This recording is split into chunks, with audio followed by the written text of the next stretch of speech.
Hello दोस्तों, मेरा नाम मिसबा और आपका स्वागत है कोड डिमिस्टिफाइड पर। आज हम लीड कोड 75 का नेक्स्ट क्वेश्चन करेंगे, जो कि है reverse vowels of a string. हमने कैन प्लेस फ्लावर तक क्वेश्चन लगा लिया था, तो जो अब नेक्स्ट क्वेश्चन है वो है reverse vowels of a string.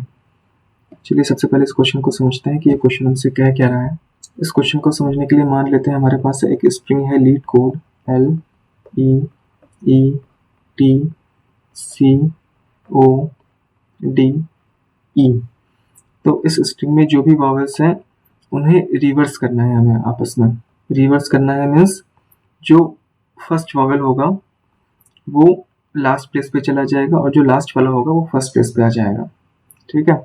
और जो सेकंड वॉवेल होगा वो सेकंड लास्ट प्लेस पे चला जाएगा और जो सेकंड लास्ट प्लेस पर होगा वो सेकंड प्लेस पर आ जाएगा। इसी तरह अगर कोई थर्ड होता तो वो थर्ड लास्ट से आपस में स्वैपिंग कर लेता। इस तरह से जो वॉवेल्स होंगे वो रिवर्स हो जाएंगे, ठीक है।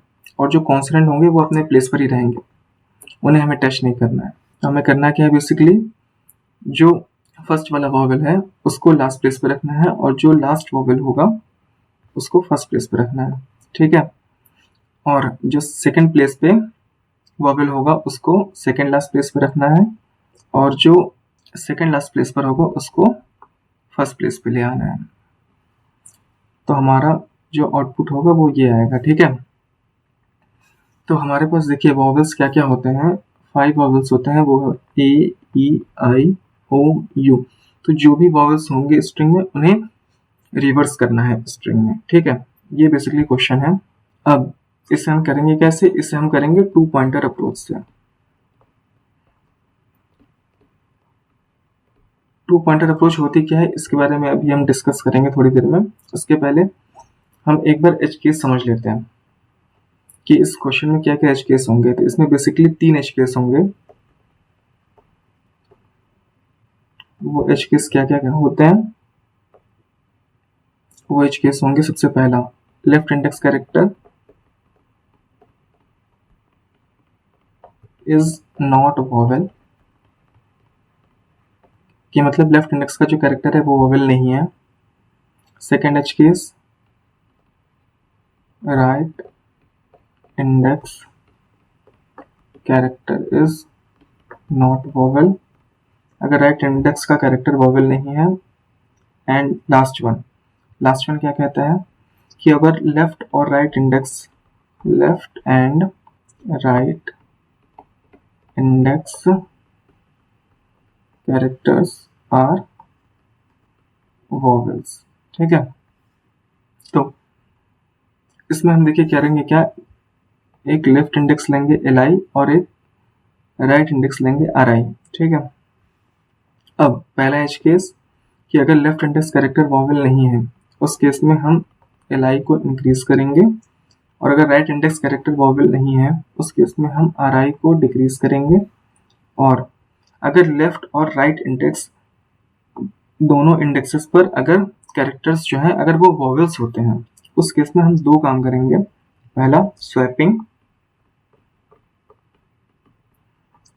किसकी, वॉवेल्स की। और दूसरा काम करेंगे कि Li को हम इंक्रीज करेंगे और Ri को डिक्रीज करेंगे। तो अब इस एज केस के बेसिस पे चलिए सबसे पहले एक बार कोड ड्राई रन करके समझते हैं कि ये कोड काम कैसे करेगा। हम वही सेम इनपुट ले लेते हैं LEETCODE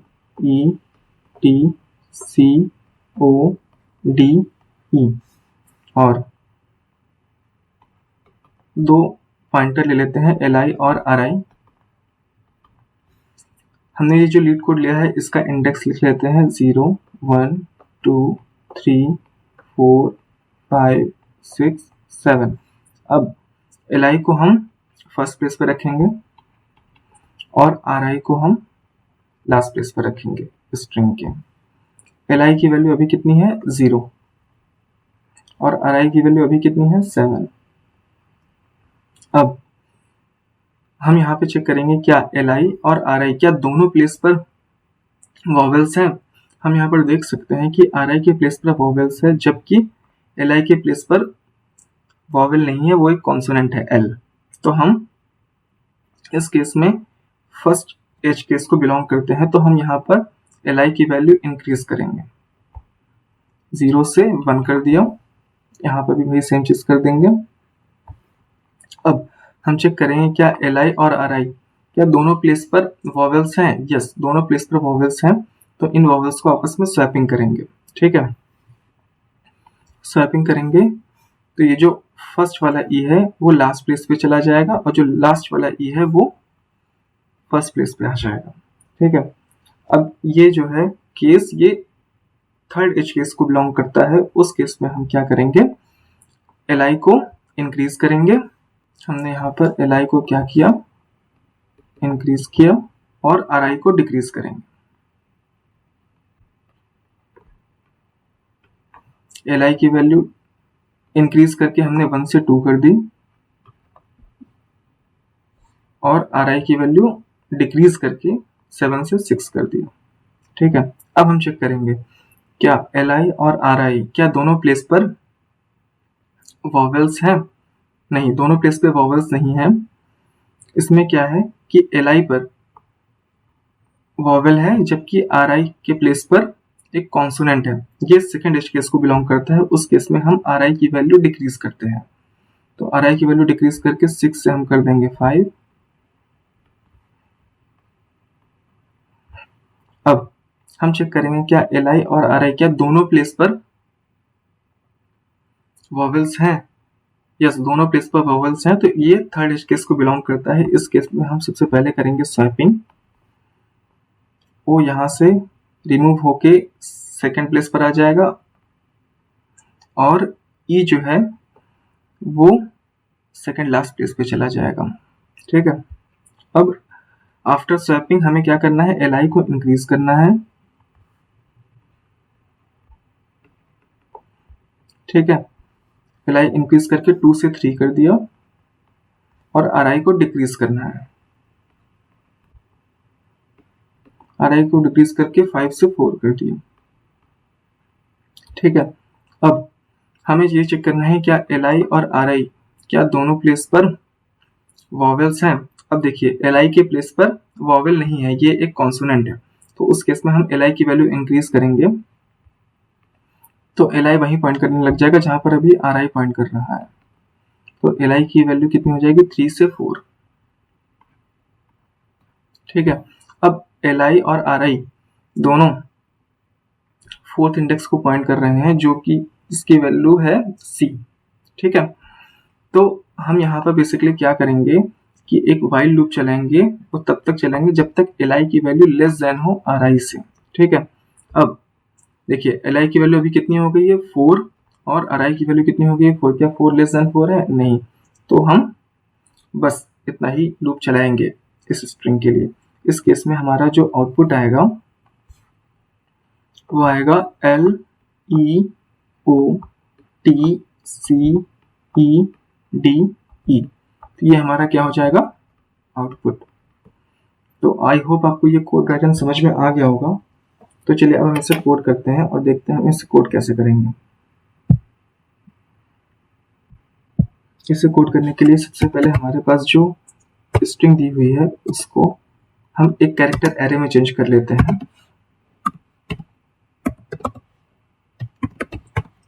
कैर एरे,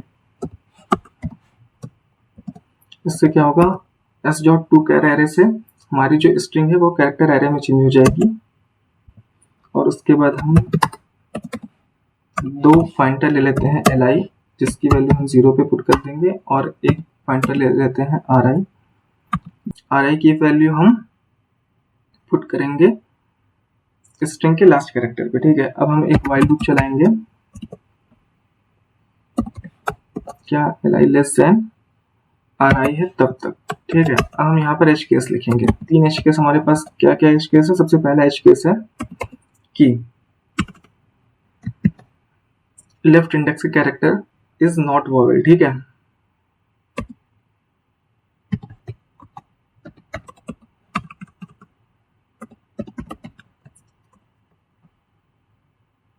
CHO अगर लेफ्ट इंडेक्स का कैरेक्टर वॉवेल नहीं है।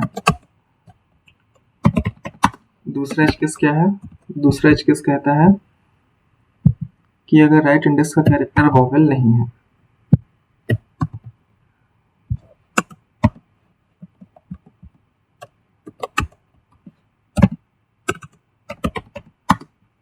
तीसरा एज केस क्या कहता है, तीसरा एज केस कहता है कि अगर लेफ्ट इंडेक्स का कैरेक्टर भी वॉवेल हो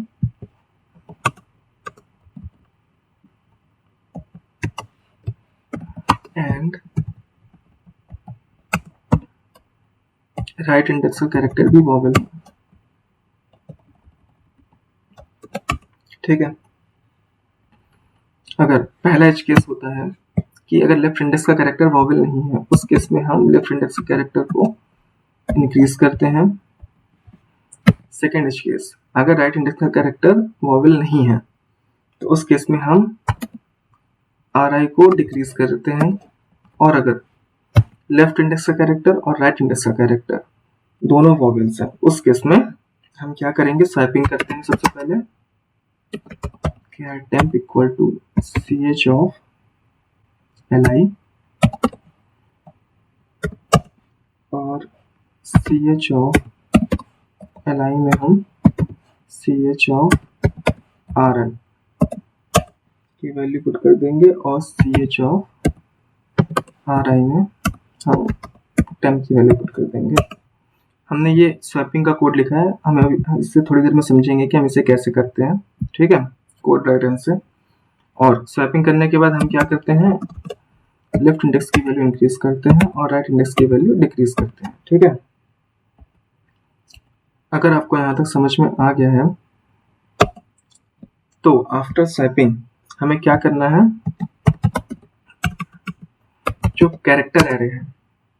कैरेक्टर एरे है उससे हमें एक स्ट्रिंग में चेंज करना है। उसके लिए क्या मेथड होता है, string dot value of ch और हमें रिटर्न करना है रिजल्ट। ठीक है, अब ये जो इस वॉवेल्स है, हम इस मेथड को एक बार लिख लेते हैं। ये मेथड बेसिकली क्या कर रहा है कि ये चेक कर रहा है कि जो लेफ्ट इंडेक्स या राइट इंडेक्स पे जो कैरेक्टर है वो वॉवेल्स हैं या नहीं। ठीक है, हम ये मेथड फिर से लिख लेते हैं, पब्लिक boolean is vowels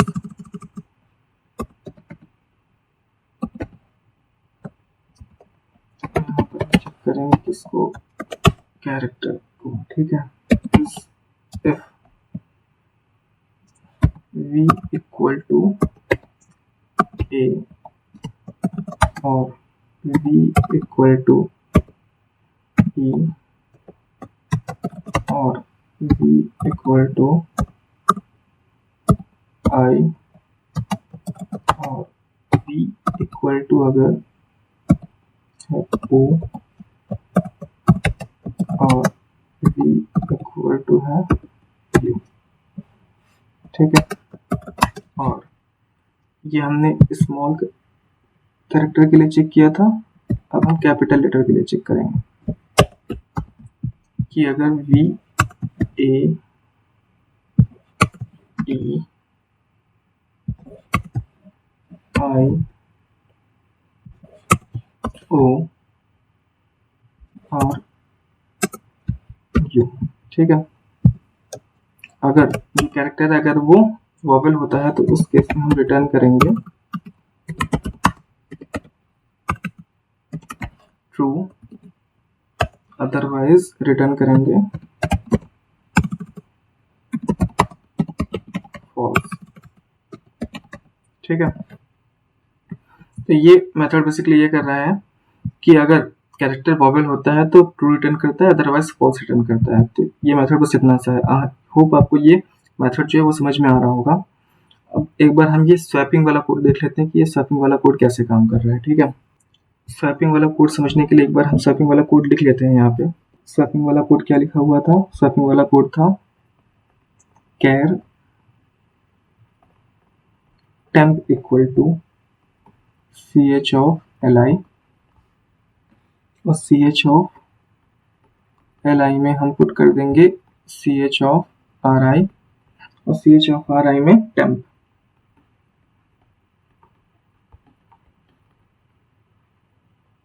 ठीक है, और फिर उसके बाद आफ्टर स्वैपिंग हम li प्लस प्लस कर रहे थे और ri माइनस माइनस। ठीक है, ये बेसिकली यही चीज यहाँ पे कोड में लिखा हुआ है, ये जो पीस ऑफ कोड है। ठीक है, अब हम इस कोड को समझ लेते हैं कि ये कोड कैसे स्वैपिंग का काम कर रहा है। तो हम वही सेम इनपुट ले लेते हैं, LEETCODE और इसकी इंडेक्स लिख लेते हैं 0 1 2 3 4 5 6 7। ठीक है, और li और ri ले लेते हैं, li और ri। ठीक है, अभी मान लेते हैं li की वैल्यू है 2 और ri की वैल्यू है 5। अभी li वैल्यू 2 होने पर मतलब li अभी यहाँ पर है और ri अभी यहाँ पर है। ठीक है, o को अभी पॉइंट कर रहा है। अब देखिए हम इसे करेंगे कैसे। अभी li की वैल्यू कितनी है, 2 है। ठीक है, तो ch ऑफ 2, तो यहाँ पर हो जाएगा ch ऑफ 2। ch ऑफ 2 का मतलब ch ऑफ 2 का मतलब क्या हो गया, हम टेम्प में क्या वैल्यू पुट कर रहे हैं, e। ठीक है, ये जो e है वो हमने टेम्प में पुट कर दिया। अब ch of li, ch of li में हमने ch ऑफ ri की वैल्यू अभी कितनी है, ri की वैल्यू है अभी 5। ठीक है, तो यहाँ पर ch ऑफ 5, तो ch ऑफ li में हमने कितना वैल्यू पुट कर दिया, o। ठीक है, तो यहाँ पर ch ऑफ li मतलब ch ऑफ 2 पे। ठीक है, ch ऑफ 2 पे हमने o पुट कर दिया, तो ch ऑफ 2 पे हमने o पुट कर दिया और अभी टेम्प में e वैल्यू स्टोर है। ठीक है, अब ch ऑफ ri की वैल्यू कितनी है अभी 5, तो ch ऑफ 5। ठीक है, तो ch ऑफ 5 में हमने कितनी वैल्यू पुट कर दी, टेम्प की वैल्यू अभी कितनी है e, यहाँ पर हमने पुट कर दिया e, तो ch ऑफ 5 पे आ गया e, तो ch ऑफ 5 अभी क्या है, ch ऑफ 5 पे आ गया e।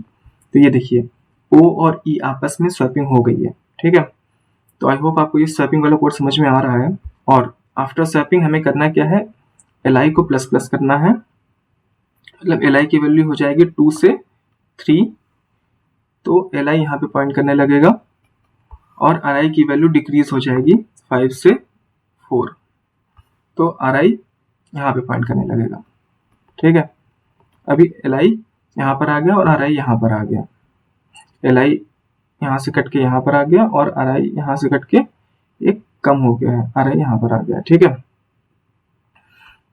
li आया है 2 से 3 पर और ri जो आया है वो है आया 5 से 4 पे। ठीक है, तो ये स्वैपिंग वाला कोड आई होप आपको समझ में आ गया होगा कि ये स्वैपिंग वाला कोड काम कैसे कर रहा है। तो अब हम यहाँ पर एक बार कोड रन करके देखते हैं, और कोड रन करने से पहले एक बार चेक कर लेते हैं कि कोई सिंटैक्स एरर नहीं है कोड में। तो मुझे सब कुछ सही लग रहा है, हम इसे रन करके देखते हैं कोड को। देखिए कोड रन करने पर ये कोड प्रॉपरली रन हो रहा है। अब हम इसे सबमिट करके देखते हैं।